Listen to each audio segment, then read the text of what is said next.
Hello everybody. We've moved on about 25-30 yards from where Unicorn left us at the part 1, and now we're in part 2. I'm wondering what these are. 3 big balls. Are these cannonballs? Maybe it's for Mons Meg's sister. Do you know what Mons Meg is?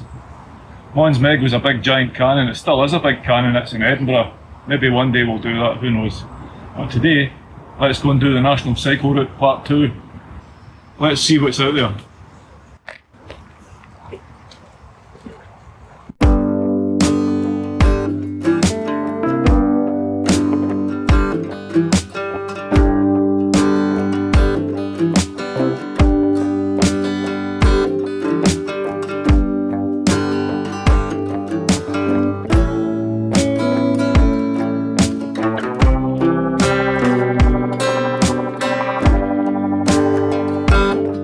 Those aren't foxglove. They're not? No, those aren't foxglove. Why do foxes wear gloves? Oh, I was pointing at the They're not foxgloves. Why do foxes wear gloves? To keep their paws warm.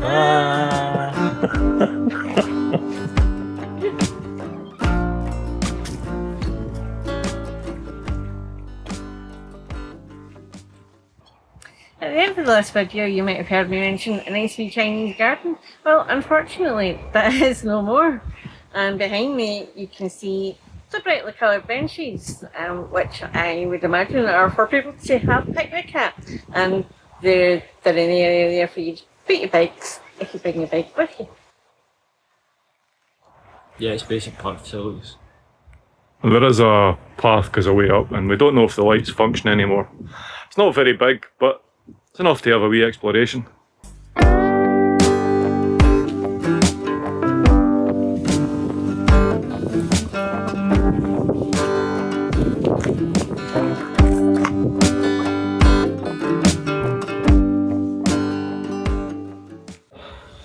And we've got Uber Eats. Somebody must be hungry on the towpath. Nah, it's probably up the road in the rent or something. Yeah. Luckily, at least it's busy. We have got a wee spit of rain.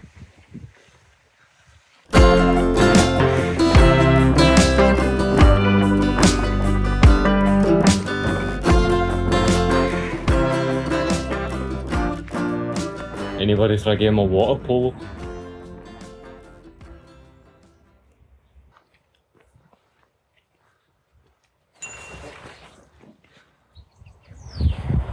After I mentioned the Delicate Works, the island and the inlet at the beginning of that, well, this looks to be the other side of it, because the other side of that is what I would have thought would have been the Delicate Printworks. So there you go, folks.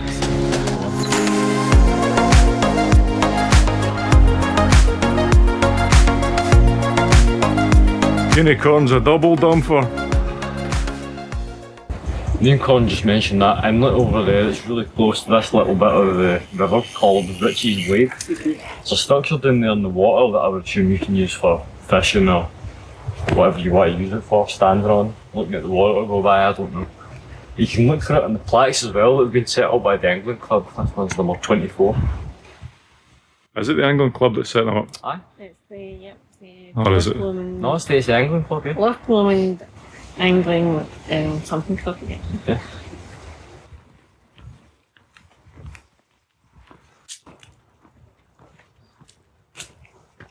As you're heading to Dumbarton, there is actually a path to the left here, and the one to the right, which is tarmac. On the towpath, the National Cycle Route, going to the right, swings round to the right, that takes you across a little peninsula here. And the path to the left, I think some anglers go down there. It used to be a case that you couldn't go into this peninsula because it was it was toxic basically because of what had been going on with Turkey Red Works and all the rest of it. We think it's this one, we might be wrong, it might be the next peninsula, but it's one of the two.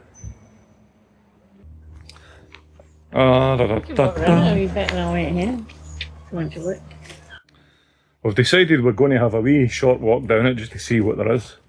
We won't go too far. More accurately, the uniform system. Yeah. Just try to get rid of it. As you can see, it doesn't get used very often. I don't think it gets used too much. Oh, there you go. We were right. Aye. Let's see it again. Contaminated site, please keep the footpath. So in there, supposedly it's contaminated still. Who knows? Incredibly dangerous. Here's one for you, giant hogweed. Don't touch it with your bare skin, because you'll end up in the sunshine, any sunshine whatsoever, you'll come out in massive blisters. So be warned.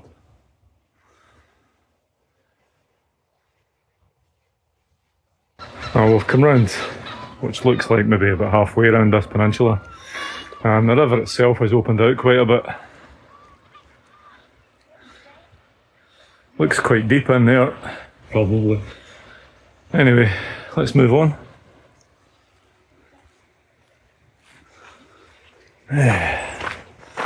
Back onto a gravel path, so a bit easier on the feet.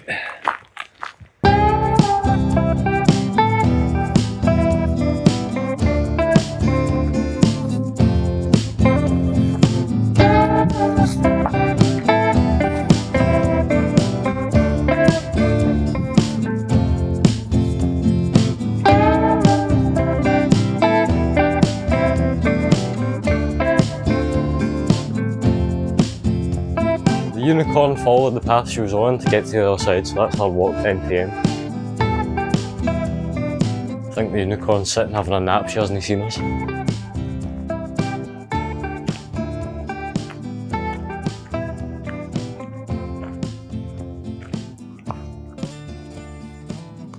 As you saw earlier when we were on the path, showed you that sign that indicated that the peninsula was contaminated. We're not sure if it was still contaminated, but we do know that it was shut down back then because of the leftover, I suppose, gunk left in the soil and everything else from the processes. Unicorn. We're talking back in the 18th, late 17th, early 18th centuries, and I went into the 19th century. As we've talked about in the whole of the previous video, all of the Glasgow dye makers, etc., moved all the stuff down here because of the clean, fresh, fast water from the loch and Believing. And there was a Cordal printworks established, we presume, on that site in 1770.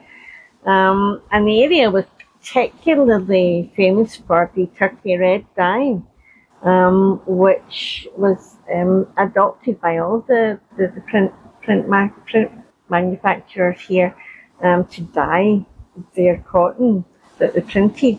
It was a very, very bright turkey red, and hence the turkey red is one of the most famous dyes known around the world. Since then, put this place obviously securely on the map. They were minted. They were minted, yes, they definitely were minted. For those of you that don't know, minted means rich. Made them a lot of money. Minted what? I said for those of you that don't know, minted means rich. Really rich.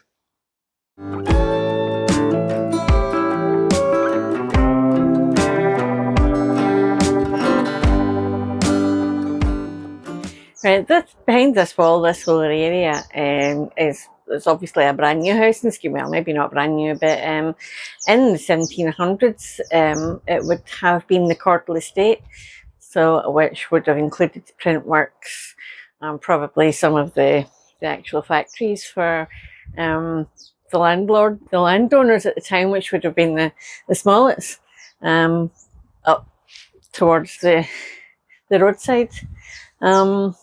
So yes, it all looks very, very different then, and none of it survives anymore to this day, apart from one small monument to Tobias Telfer Smollett, which is situated now near the primary school in Renton. So there you go. Behind me you can possibly see this path sneaking up the hill there. If you go up to and turn right, it'll take you into the village of Renton, where you have shops and a pharmacy, and if you go left, it'll take you along to the aforementioned Telfer Smollett monument that is there, and that is the Tontine end of the Renton. If you take it and you can go across the bridge, It will take you into the industrial estate. Up above me, you can see the Polaroid Bridge, which you can get up onto on the small path that I mentioned moments ago. The reason it was called the Polaroid Bridge by the locals is that a lot of the population work in the industrial estate, and there was a big Polaroid factory over there. There was also boroughs, West Clocks, Diamond Power, and the like, and it employed a great many from this area. These days there aren't so much going on. It's like maybe packing factories. There's a music studio and a gym there. I'm pretty sure it's only called the Polaroid Bridge by old people, so there's probably an actual name for it that we don't know. The bridge over the River Clyde. Who knows? Who knows? But it was. If you ask anybody in the area of our age, and probably down to about 30, it'll be the Polaroid Bridge. 30. I'm not 30. She's not 30, she's double that.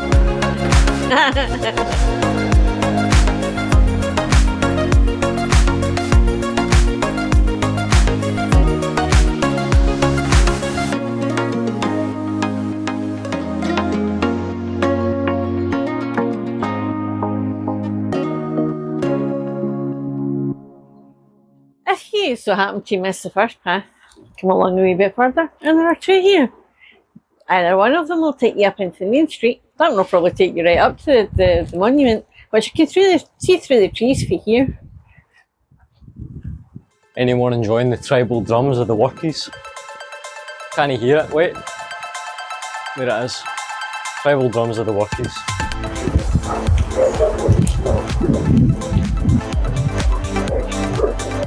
Treble dance.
This would have been where it all started back in 1715, with the very, very first bleaching field being in Balloch, over there somewhere. We've just stepped to the left of the track a wee bit to show you this is the narrowest part of the peninsula, which when you travel further along that way, widens right out into what they call Balloch Point. Now as we're continuing along this path, stretching out here to my left, that would all have been the Balloch Works, which was in essence the very first one to be established in this area. It would have been quite big. It would have been big, it would have been very big, yes. I suppose it is a cycle route, but we couldn't find our 7 bicycles, so we decided to walk it instead because we like walking as well. We do definitely have 7 bicycles, sure we do. Yes, No, we don't. No, we don't. We've got 3.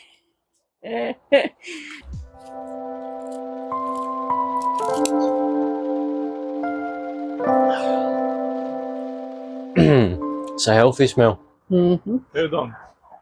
Kudang. Well, after having walked 2-3 miles, roughly, that's not a long walk. Maybe it is for some. We're coming up to an interesting section here that it's actually a wee bit of a floodplain. I think some of it down off the path to the left is quite flooded. Yeah, it's flooded with shite, judging by the smell of it. Shit Creek. Here we come up to a nice wee section that if you're on your bike you can cross over this cattle grid. I'm a bike now. But if you're walking, there's a wee gate here you can come through also. And there you are on the other side.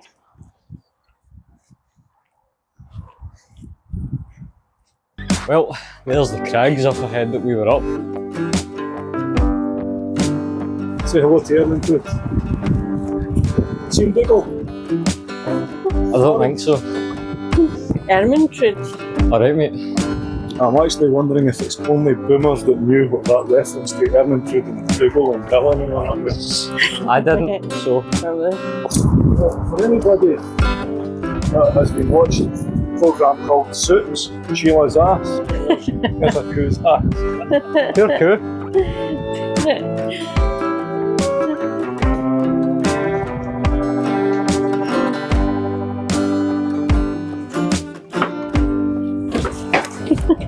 Sketchy bridge! Sketchy bridge!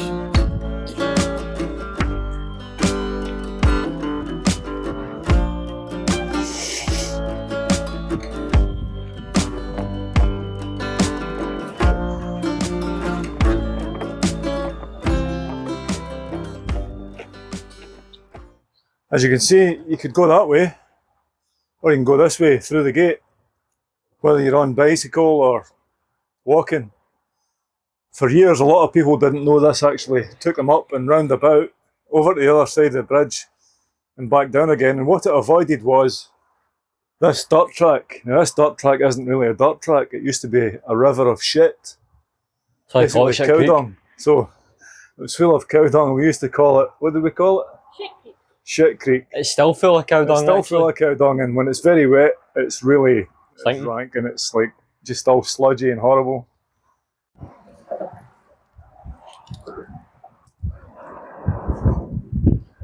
And here we have it.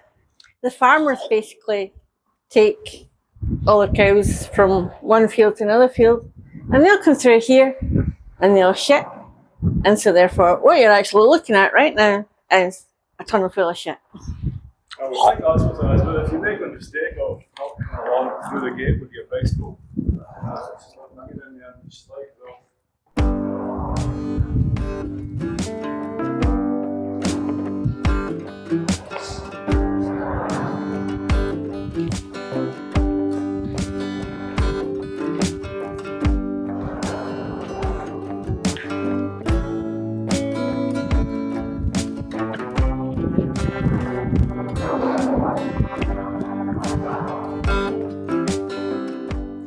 Right, after you've come up here at a Shit Creek, you can go this path to the left-hand side, which will take you further along to Towpath, which is where we're going, or there's a gate here that will take you up onto the dual carriageway, which is up there.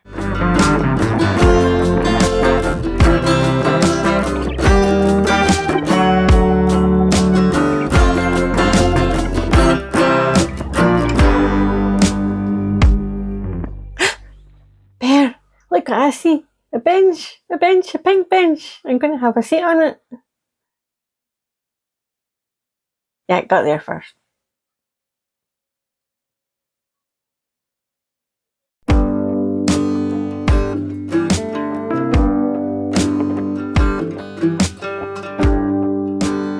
There's another, yeah, differently coloured bench. Think about all the different coloured benches that we came across as we started off at Balloch. It could be the opal fruit benches because there's a bit many different colours. How do you know what? Opal fruits. How do you know what to sit in that one? Because I never really liked green ones. That's benchist. There you go, unicorn. One strawberry bench. One strawberry bench. There's a place to put your bicycle as well. Why do they call it a bicycle and no a... Because it's got more than one wheel. Uni, single, two. Bicycle, two Yeah, wheels. okay. I was going to make a joke, but then unicorn women's splaining. I'm sorry. That's a real thing, there you go, women's splaining.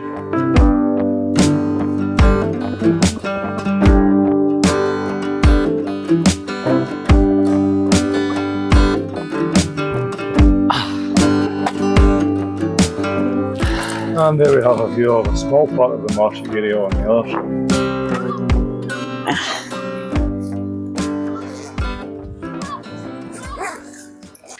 On the other side of this railway bridge, there is a scrap metal merchants now, but back in the days that we were talking about, there was a foundry called the Leavenbank Foundry, which we think was on that particular site. And then further north of that, or we're not sure, it might have been on the other side of this river, there was the Denniston Forge Company, which had been opened in 1855 and closed in 1979.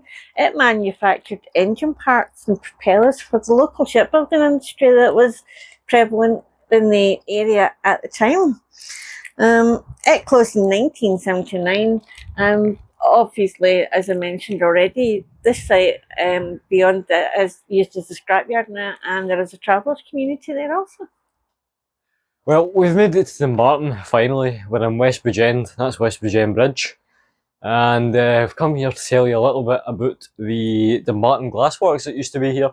So they were founded in 1777, they were owned for most of their history by the Dixon family, and they were founded here in particular because of the proximity to coal and sources of kelp coming down from the Highlands, which is useful for producing an ash derived from burned seaweed, which with sand made it very easy to produce glass. And obviously in this area there are some connections to Robert the Bruce as well, if you want to come down and see some other stuff. Dumbarton's a very, very historical place, and of course so is the Leven Valley. Okay, so everything that we've talked about over these past two videos, the towpath, the bleaching field, the printing works, the dyeing works, the foundry, the shipbuilding, the glassworks, they're probably, most of them were probably all interconnected. They will have shared the resources to make all of the products, and it certainly left a mark in this area. So yeah, I hope you enjoyed it. Yeah, it left a mark in the water as well. It was unswimmable for ages. It still is. And from me, the unicorn, I will say, happy rainbows. That was a bit over dramatic. Cheerio. I'm not.